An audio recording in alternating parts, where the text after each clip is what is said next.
Okay, we are live and recording. I'm going to do something a little bit different today.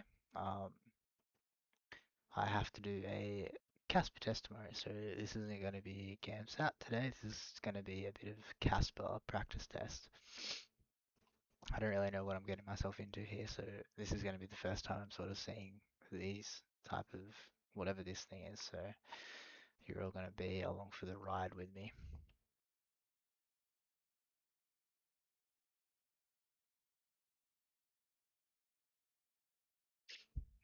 Um, yeah, so we've got a Casper test. We're just going to do the practice. It's like an hour or so, and we'll see what happens basically.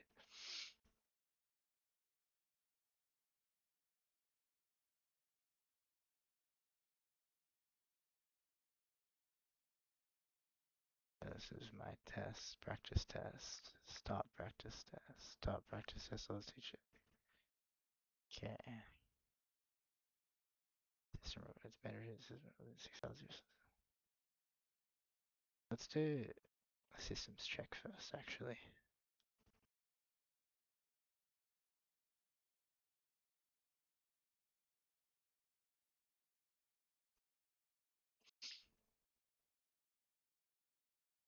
Actually, I'm going to do it on my Mac, but I'll do the practice test here.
I'm just going to do this systems check on my Mac because that's where I'm going to take the actual test, but then I'll jump on the PC here and do the practice test.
This is a test recording to see if my audio and video works correctly.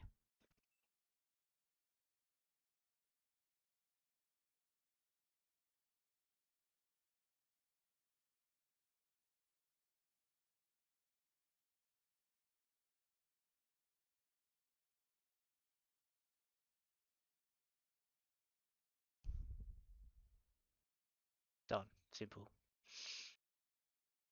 Okay, that's done. Let's do the practice test.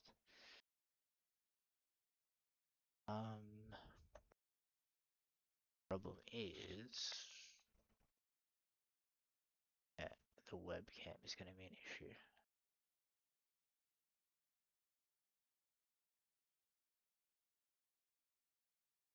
Should be fine.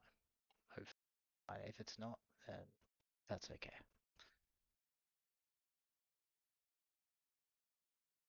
Without webcam, how about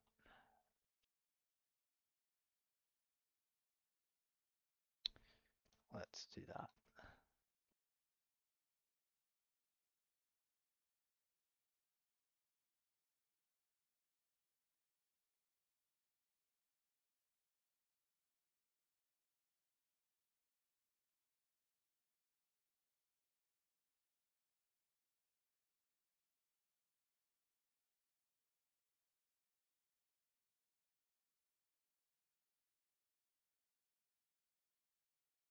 Can I go back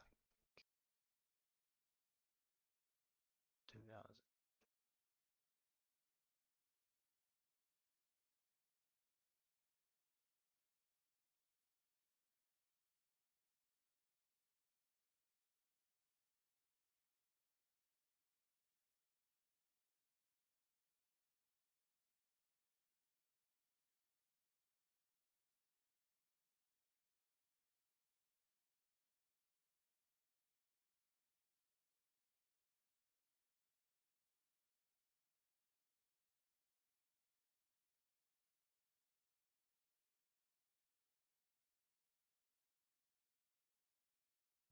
Welcome to Test Day.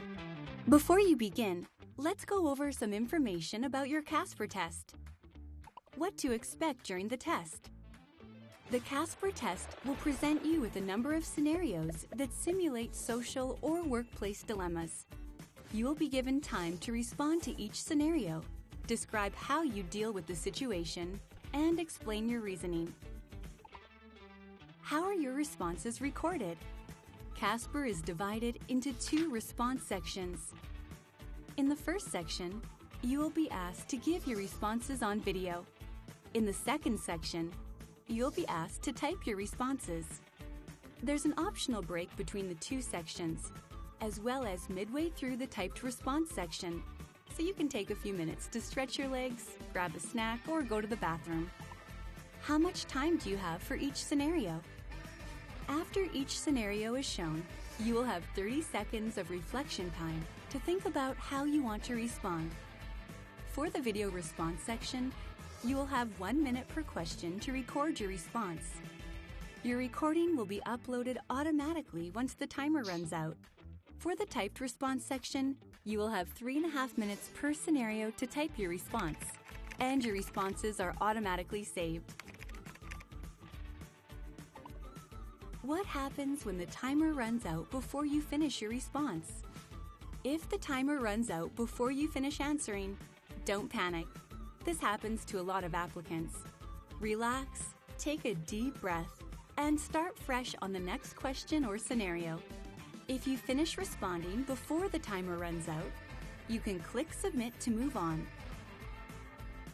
But note that you won't be able to go back once you click Submit.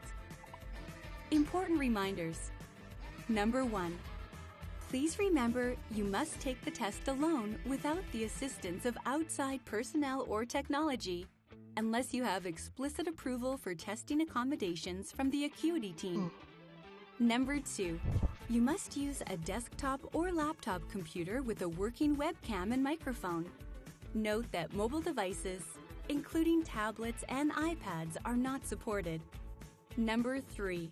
High-speed internet is required for Casper. Double check that anyone sharing your internet isn't streaming videos, downloading files, or playing video games. Number 4. Make sure your Chrome or Firefox browser is up to date. These are the only supported browsers. What a banger. Number 5. Be sure to disable any browser plugins or web applications. These are known to interfere with the test and could impact your final score. Finally, if you experience any technical issues, just click on the chat bubble in the bottom right-hand corner of your test screen to talk to one of our live test support agents. We're here to help. Thank you for taking this next step in your professional journey with us. We wish you the best of luck on test day.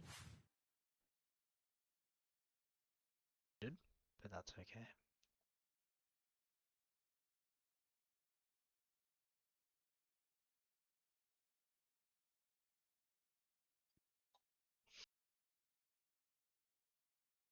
Two questions responded one at a time. For each question, you'll 10 seconds before recording.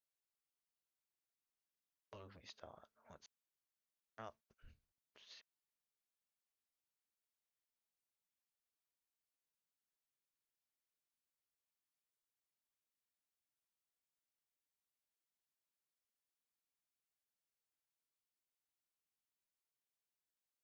Go.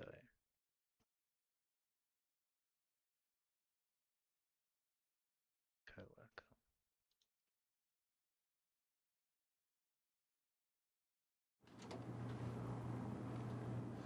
Okay, we have a very busy day, so stay focused and look good for upper management.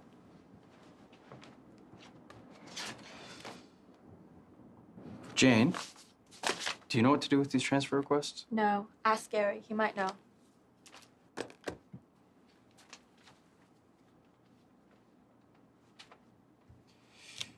Gary's on his phone. Don't want to bother him. Gary's always on his phone. I've noticed that too. The other day I caught him streaming the baseball game, and we had a deadline. Yeah, that's nothing new. And the worst part is, we have to work harder to make up for his slacking.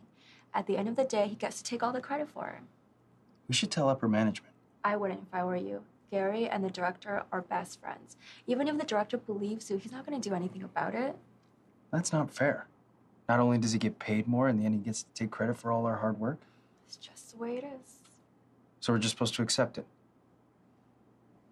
Doesn't seem fair.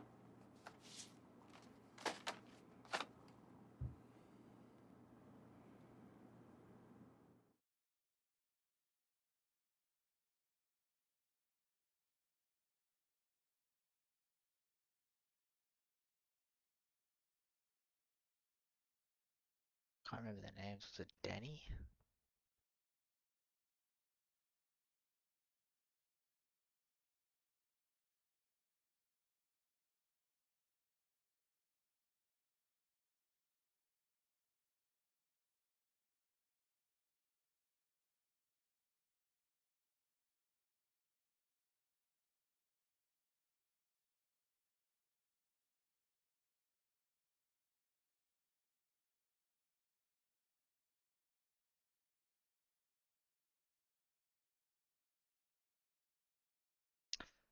So my first idea would be to bring it up with the other co-workers and trying to resolve the problem there first before escalating the problem, because it might be that I think his name was, I can't remember what the name of the person was, but he could be on the person who's on his phone could be using his phone for work, although they did mention that he was using it for entertainment. But I think it's always a good idea to bring it up with him first, and then if it needs escalating, you could bring the issue to HR um, or upper management and try and resolve the issue that way.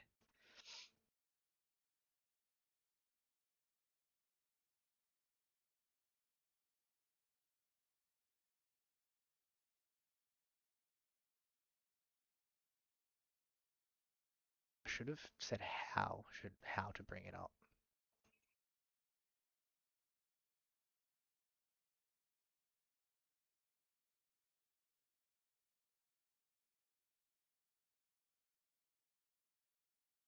The upload failed. Upload.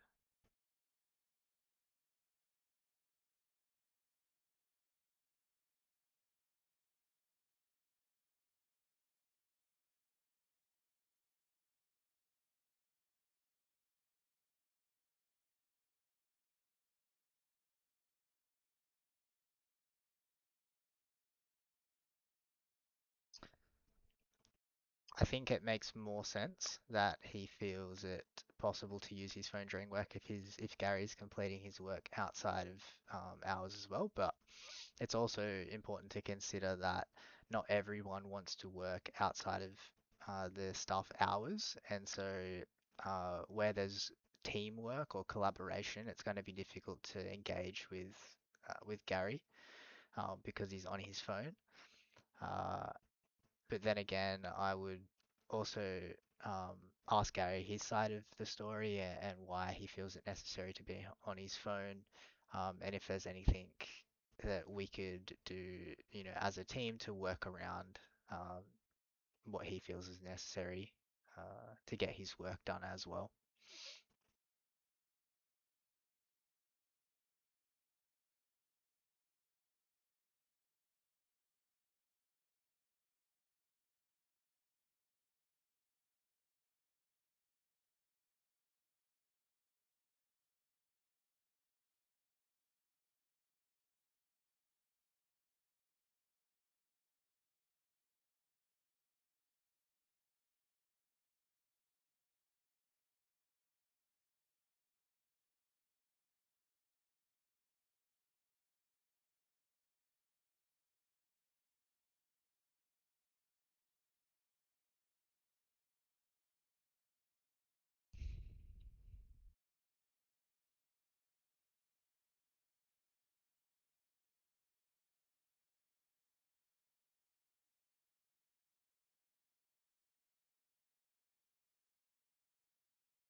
Just recently, so the other day, I was scrolling through social media and I found out that a prominent music artist had died. So a really tragic accident, helicopter accident in Brazil.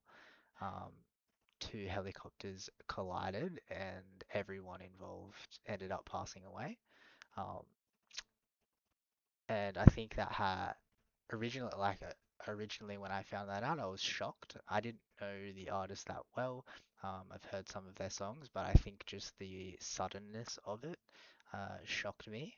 And after finding out, I dove deeper into his music and his life a little bit more, and we had a lot of commonalities. So I think overall, I was really sad by that because of how sudden and how similar we were. Well, what was that answer? That's crazy.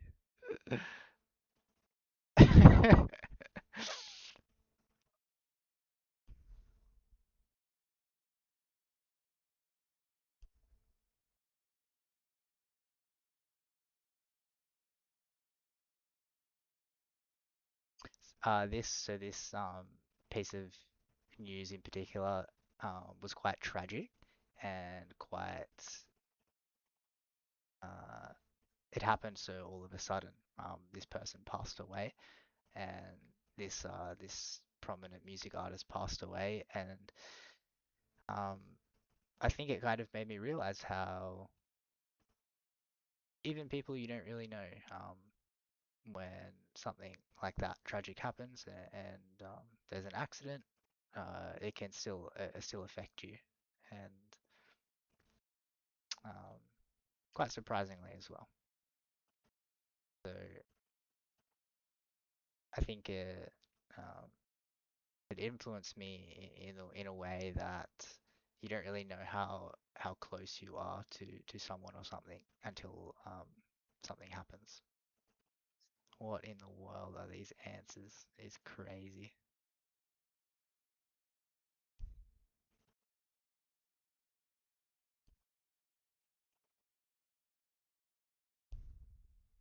I'm a friend. Okay.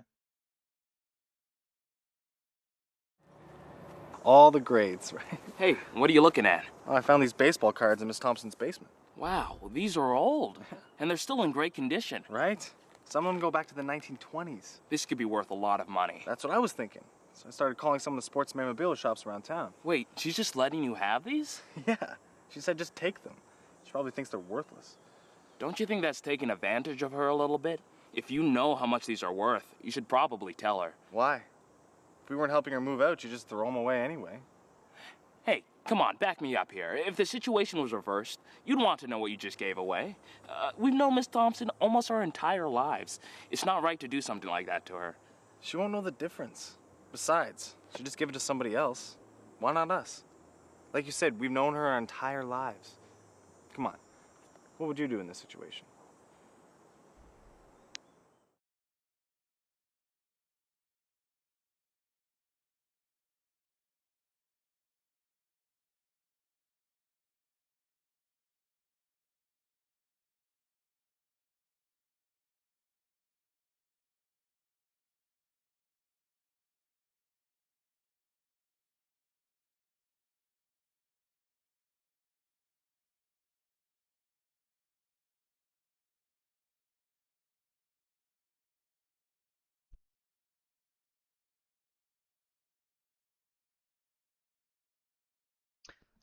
Personally, I think that the friend group should inform Mrs. Thompson about the value of the baseball cards.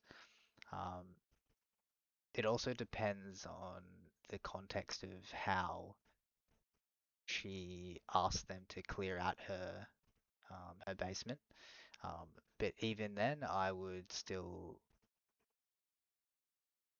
tell Mrs. Thompson that there's valuable items that you're giving away, and I think it would be wise to get as much value as you can out of them. Um, and I think it's important to do that. Um, I can't really explain why it's important to do that. That's just my personal values, and that's how I feel about the situation. And potentially she might even give the friend group an award for doing that. Who knows?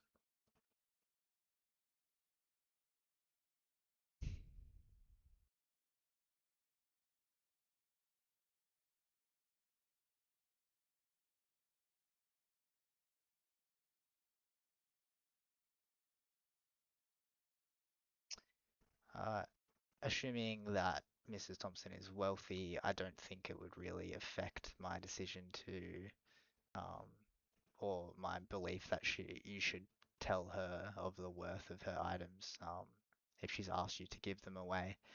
Um, I don't think that changes the situation.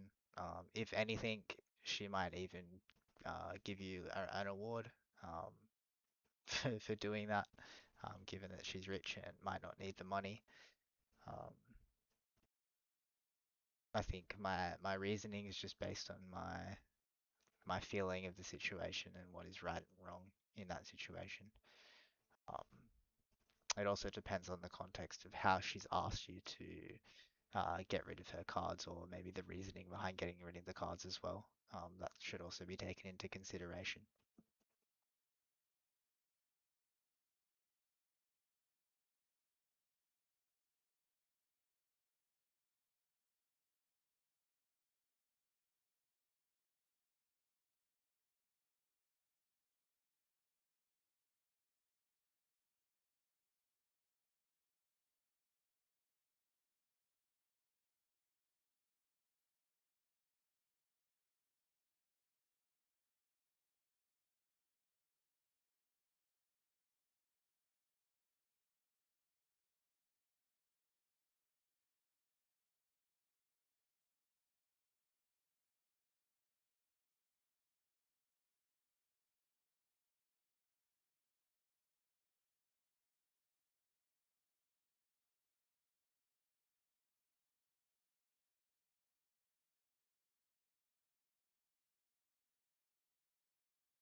So it's my belief that for work you get paid for providing value, and if you're not working, then you're not providing any value. So you um, getting paid for that. It would be important to collaborate with your team members and let them know that if you're not working, you have some free time and can take on a bit more responsibility. Um, I think communication is an important component here, and an important component of being a team member as well. So that would be my number one priority, is letting everyone know my schedule and my availability and responsibilities. And if I'm lacking in that department, then ask for more. Hopefully we're all working towards a common goal, and that should help out there.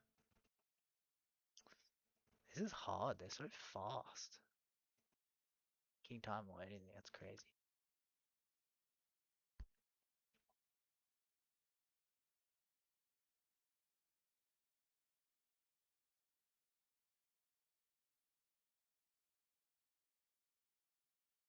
So I'm a bit confused about this situation. So the co-worker is disappointed about having little work.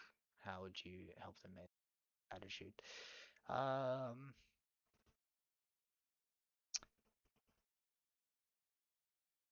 I don't think I would help them maintain a positive attitude if they haven't got any work, because that doesn't sound like a very positive situation. So um, I think I would help them try and problem solve and try and get more work if that's something that they wanted.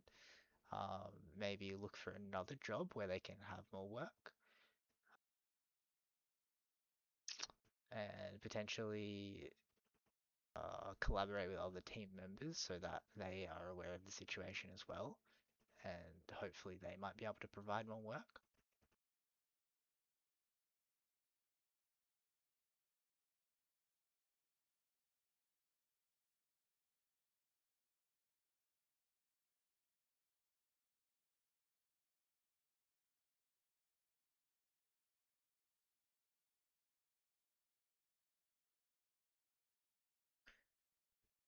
Okay, the typed responses. Let's go.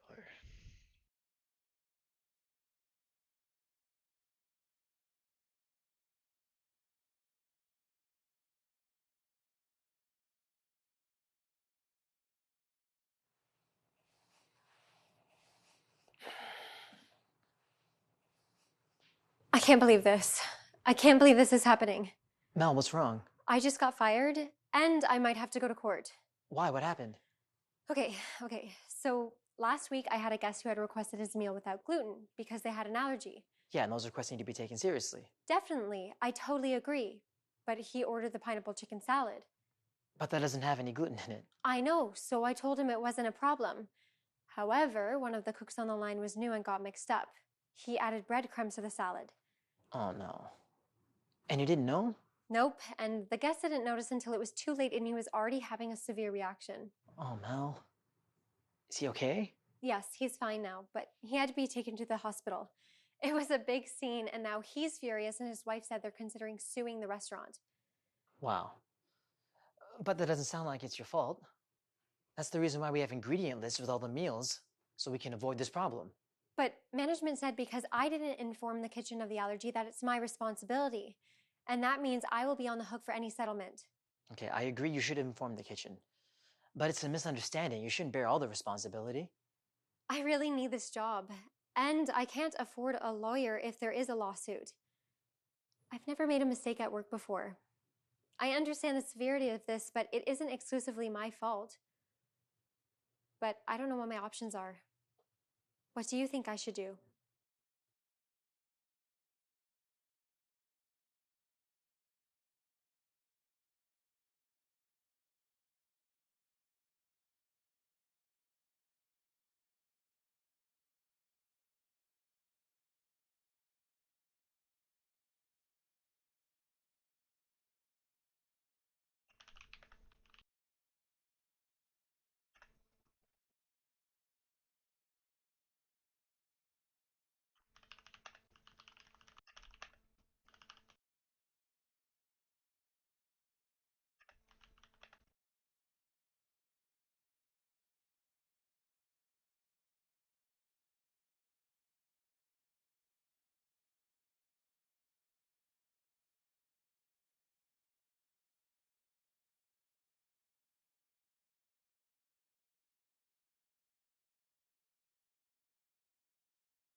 That test was hard. I think I did pretty well in it, though. How'd you do, Tyler? What? Are you all right? No, I'm not. Pretty sure I just failed that test and I'm barely passing anything else. Well, it's a really hard program. It's impressive even just to be admitted. You shouldn't be too hard on yourself. Easy for you to say. You have a 90 average. Just not as good at this as you are. Thinking about dropping out of the program. What? No, you're such a hard worker. And you're so good at all the practical aspects of the program. It's not all about the academics. You have real skills. I appreciate that, Aaron, but I just can't do something I'm not great at. I didn't know that I'm making a difference, and if I'm not, maybe it's just not for me. There's this other program that's way more practical and it's interesting. Maybe it's time I try something different. You already put so much effort into this program. If you can just get through the next 2 years, you will get a job and you'll be great at it. In practice, you're way ahead of everybody. I don't know. What do you think I should do?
Shout out survival outdoor boys. Classmate.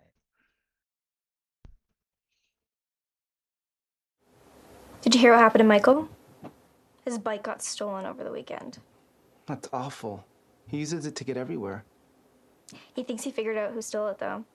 He even posted a picture of the thief and tagged him on social media. Wait, you think Eric stole it? I take philosophy with Eric. He goes to our school. Yeah, the post already has hundreds of views. People are sharing it all over campus. People are really turning on Eric. And he's sure Eric stole it. He's pretty sure. He has this photo of Eric with the bike. But this picture's really far away. It's hard to even tell if it's the same brand. But he says he has a water bottle holder in the exact same spot. So many bikes have that. Should Michael really have posted this if he wasn't 100% sure Eric stole it? Well, if he didn't post anything, he would never have a chance of getting it back. If he's wrong, and Eric can prove the bike belongs to him, I'm sure Michael would post a retraction. But so many people have seen this already. It could destroy Eric's reputation even though he may have done nothing wrong. What do you think?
So what's going on?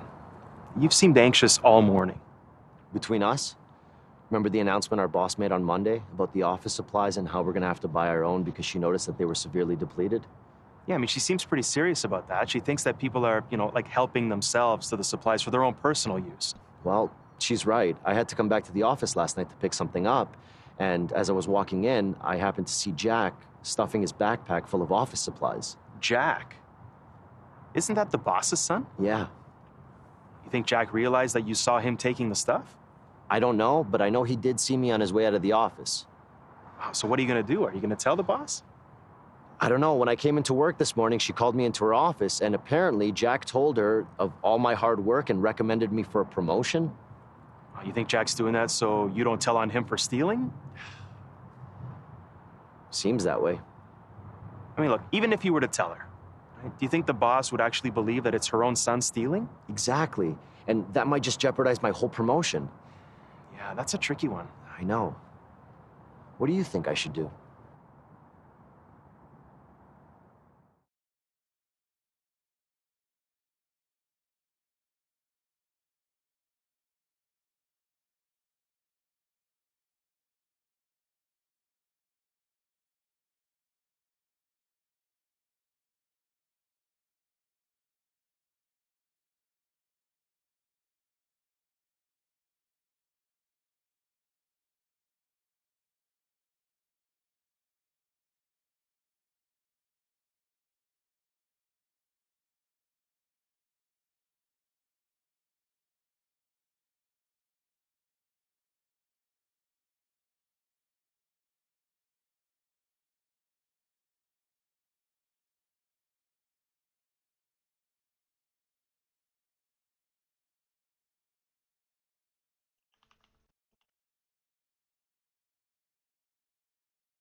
What a shit test. That's it.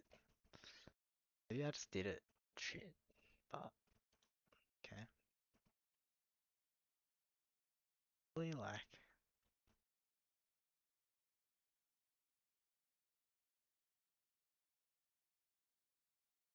get like results back or anything?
No.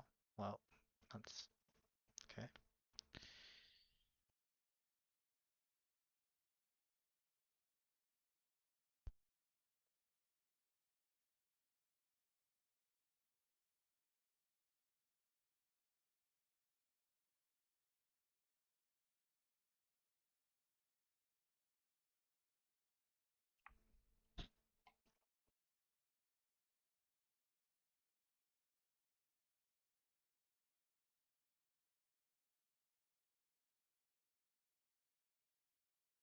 See what this young lass has to say. Hi guys, welcome back or welcome to my channel. Today we're talking about the Casper test again, but this time we're going to go over some real-time examples where I will answer 2 written-based scenarios in a timed situation and show you a more realistic example of Casper responses under an actual time crunch, including what I did well and what I also could have improved upon. If you want to see my general tips about how to ace your Casper exam, I do have a different video that you can go check out. And if you are interested in content like this, please subscribe. I scored in the top quartile both times I took the Casper test, and if you're interested to see what that actually look like, please come along.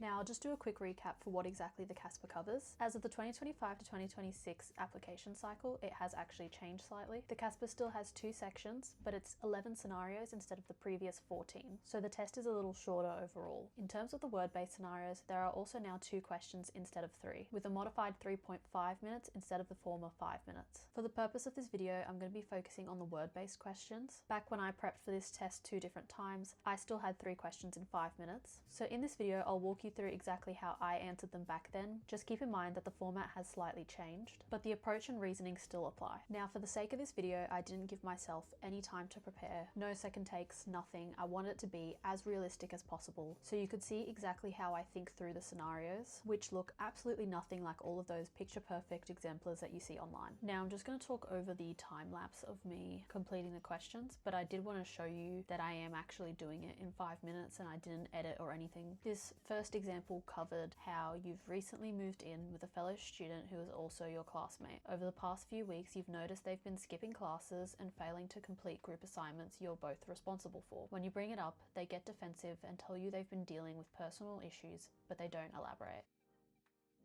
Alright, now I'm going to pop up into the screen exactly what I wrote. You will notice some spelling errors, you will notice some things that don't look perfect, and that's because that is realistically what happens in the Casper exam. You have such little time that there is no way that you can put everything together as perfect as every single site online looks. The first thing I want to comment on overall with these 3 questions is definitely my pacing. Immediately you can see that my first question is a lot bigger than the rest of them. Especially the last question, I was really running out of time and you can really tell. And I think something to point out there is definitely to keep an eye on the time. What I did on my actual Casper days was I marked exactly where 1 minute was and I would move on to the next question. You still have a leftover 2 minutes to go back and edit anything you need to. Now let's go from the top. From my first question, I can immediately note that writing, approaching my classmate in a private and non-judgmental way was a good thing to put. It shows both empathy and concern, especially as I go on to add that this could be pressuring and overwhelming. It's a really good sentence to immediately jump in there because it shows that you can put yourself in other people's shoes, which is a big green flag to a marker. Moving on to some other good points, I mentioned that if she chooses to share her situation with me, I could refer her to other services. And in my final 2 sentences, I also mentioned that if this doesn't change, I will need to tell a supervisor. And then I reiterate that if nothing changes from that point onwards, I will then go to the supervisor. Now I'm using those if and then statements to avoid making any assumptions about the scenario at all, and instead show an escalation path where you can both have empathy for her situation and also show that you're not avoiding accountability and will do the right thing, especially if after multiple opportunities it still hasn't improved. You always want to avoid making any assumptions at all because Casper tries to put you into this hole so that you get a lower mark. Covering many different potential scenarios that could happen is one key point that gets you those marks. But now to go on to what I didn't like with this first answer. I state that I would calmly explain the situation and ask her what is going on in her personal life.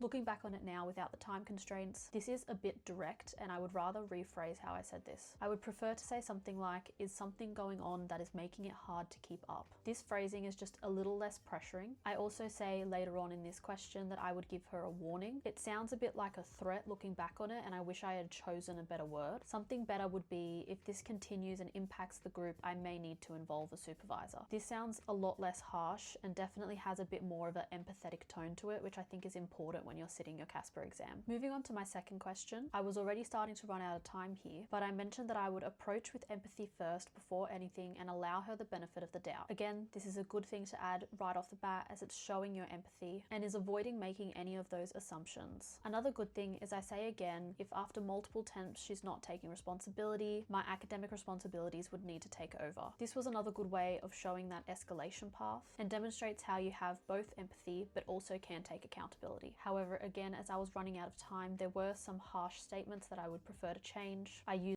to improve and grow rather than my initial answer that does immediately cut them off. I should have left it more open-ended. Now moving on to my second example, here's a time lapse again of me actually taking the questions. The example was, you've been working on a group project for a university course with 3 other students. One team member consistently takes over discussions, interrupts others, and insists on doing things their way. The rest of the group feels frustrated, but no one has addressed it directly. You have an important meeting coming up to finalize the project.